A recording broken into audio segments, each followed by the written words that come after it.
गिरनार के जंगल में तरह तरह के जानवर और परिंदे रहते थे। उनके दरमियान एक रानी नाम की मादा बंदर रहती थी। वो बड़ी चालाक बंदरिया थी। वो अक्सर नए नए तजरिबात करती रहती थी। उसके तजर्बात से हमेशा नया ड्रामा होता रहता था। एक बार जंगल के पास के शहर में एक ताजिर ने बहुत सारे आईने बेचने के लिए सड़क पर रखे थे। रानी घूमते फिरते वहां पहुंच गई। उसने दूर से आईना देखा तो चौंक गई। उसे आईने में एक दूसरी बंदरिया नजर आ रही थी। उसे बड़ा ताज्जुब हुआ। वो ऊपर कूदती तो आईने में भी बंदरिया कूद जाती। वो जैसे जैसे हरकत करती, आईने में भी वही अक्स नजर आता। पहले तो उसे ये बात समझ में नहीं आई, लेकिन बार बार ऐसा होने पर उसे ये इल्म हो गया कि आईने में उसी का जिस्म और चेहरा नजर आ रहा है। बंदरिया रानी ने सोच लिया कि अगर आईना जंगल में ले जाया जाए तो उससे मजेदार तजर्बा हो सकता है।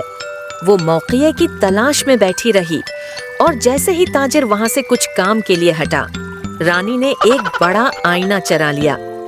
आईना लेकर वो जंगल में चली गई। उसने आईने को एक दरख्त से लगा दिया। रानी ने आवाज दी, गीदड़ भाई, अपने आप को बड़ा सूरमा समझते हो, लेकिन दूसरे शेरों से डरते हो।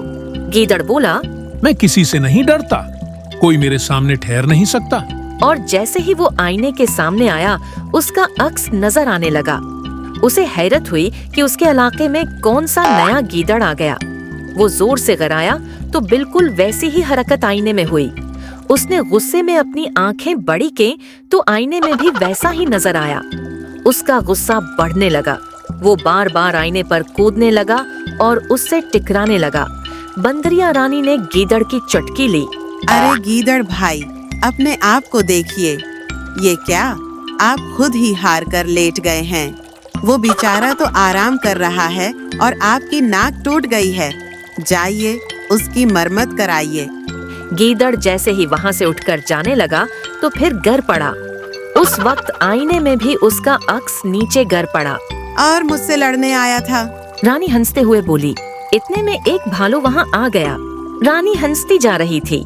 भालू को ये बात समझ नहीं आ रही थी। गीदड़ तो वहां से भाग गया, लेकिन अब भालू की बारी आ गई। बंदरिया रानी ने इशारे से भालू को भी आईने के सामने ला खड़ा किया। बस फिर क्या था, भालू भी आईने में देखकर मन्हा बनाने लगा। उसकी भी लड़ाई आईने के साथ शुरू हो गई। भालू ने आईने पर जोर से पंजा मारा। उसका भी गीदड़ की तरह इंजाम हुआ। दूर से एक शेर ये सब देख रहा था। तुम यहाँ न जाने किससे लड़ रहे हो और गर कर लेट भी गए हो। शेर बोला। भालू थक कर जमीन पर लेट चुका था।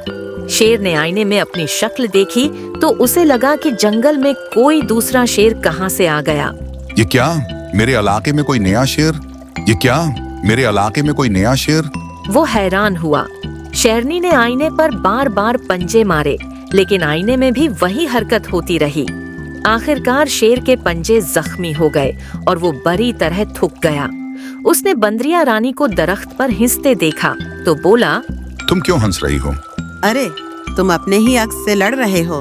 बंदरिया रानी बोली, आईने में कोई दूसरा शेर नहीं, तुम्हारी ही शक्ल नजर आ रही है। शेर अपनी बेवकूफी पर पछताने लगा। उसने सोचा कि आईना यहाँ तुमने रखा है ताकि मुझसे मजाक करो। उससे पहले गीदड़ और भालू भी लड़ चुके हैं और थक कर जा चुके हैं। तुम भी अपनी ही शक्ल को दूसरा शेर समझकर लड़ते रहे और आखिर में आईने को तोड़ दिया। शेर अपनी बेवकूफी पर शर्मिंदा हुआ और बंदरिया रानी पर गुस्सा करने लगा, लेकिन रानी दरख्त की ऊंचाई पर जा चुकी थी। शेर खुसिया कर वहां से चला गया।